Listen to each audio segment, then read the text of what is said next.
All right, CNT125, Chapter 8, we're looking at subnet masks. So we've mentioned this before, but let's just kind of refresh our brain here. A device is going to use the subnet mask to determine what subnet or network a node belongs to. So first, remember the IP address is divided into 4 ports.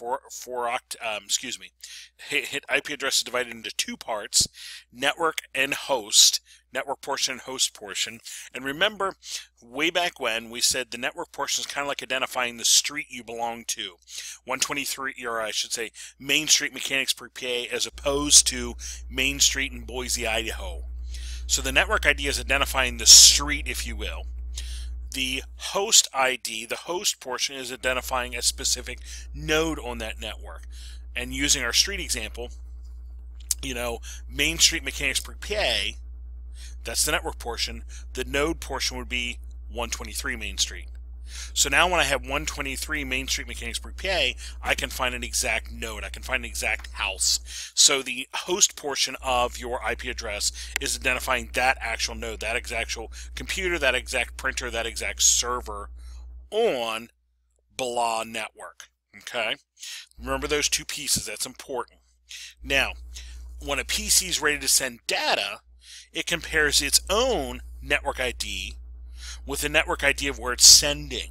So it lives on Main Street, Mechanicsburg, PA, and it's going to compare. Okay, I'm sending to Main Street, Mechanicsburg, PA. Oh, that's in my town. Or if it lives in Main Street, Mechanicsburg, PA, and it's sending to Main Street in Boise, Idaho, it goes, okay, that's not on my network. That's elsewhere. I need help to get it there. So it's going to compare. It's going to compare itself with where it's going, and if it's on the same network, it's going to send it right to that node, and something like a switch is going to get it there.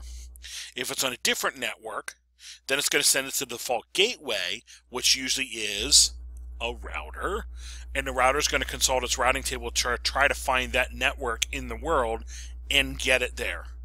But it may do the same thing. It might pass it to its own default gateway, if you will, gateway of last resort, and they will try to route it to that destination.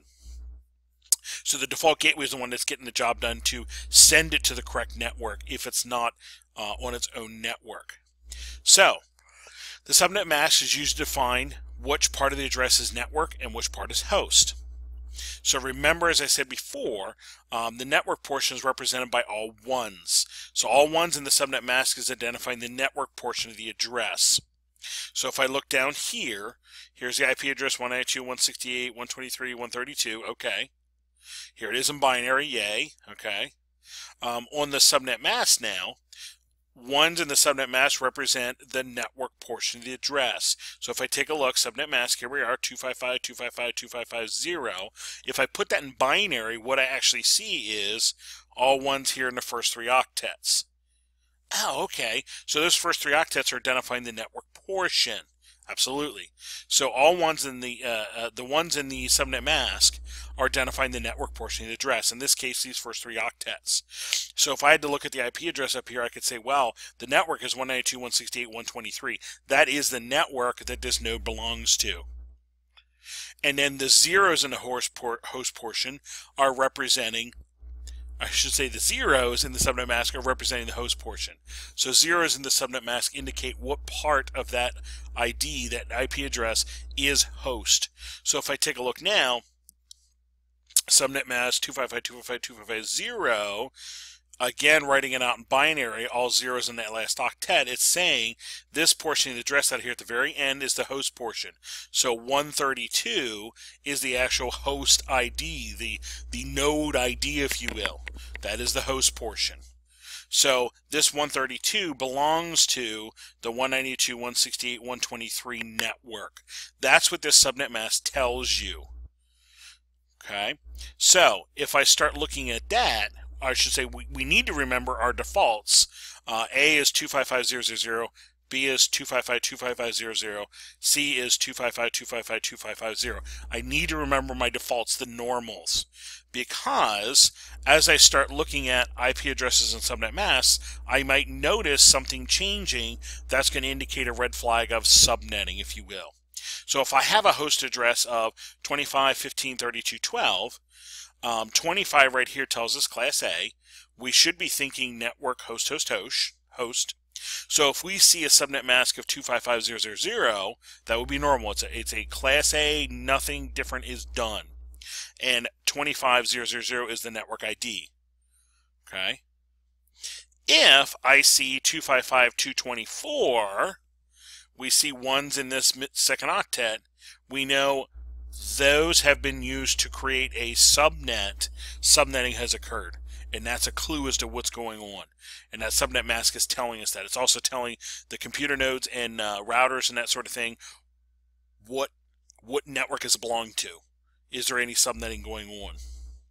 If I take a look at a host IP 125.15.32.12, 125 tells us Class B, so we know it's network, host, host. We should be expecting 255.255.0.0, and if that were the case, the network ID would be 125.15.0.0.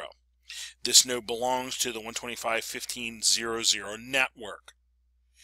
If we have a subnet mask of 255.255.240, this is telling us right here there's some something in this octet has been done. Bits have been borrowed to create subnets. We're at least aware there's subnetting going on, and we need to dig further to know how it's been subnetted. And last but not least out here, I think I have a C example for you. Yep. 195.15.32.12. 195 tells us Class C. Also tells us network, host. We should be expecting 255.255.255.0. We know the network ID is 195.15.32.0. Okay, so this IP address up here belongs to this network 195.15.32.0.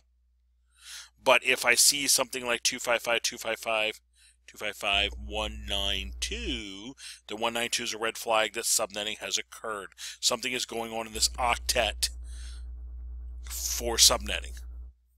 Okay, so the subnet mask is really important to let us know what in the network, what part of the network, what part of the IP is network, what part of the IP is host, and very specifically, when I get right down to a binary, the part of the address that's all ones is the network and subnet portion, and the part that's all zeros is the host portion of the address. And I'm defining it this way because that's going to help down the road, especially when we have subnetting going on. When I write it out in ones and zeros, I can see very clearly how things have been subnetted. That's your subnet mask. And if I go back one more time here, computers will look at their own subnet mask, destination subnet mask, if you will, to go, okay, is this on my network? Is this not on my network? To know whether to pass it directly or get it to the default gateway. Very critical, very important piece of IP addressing. Okay, we'll come back in the next section and talk about CEDR, I believe. CEDR, excuse me. I think that's what our next topic is. No, ANDing, excuse me. ANDing will come back in the next topic.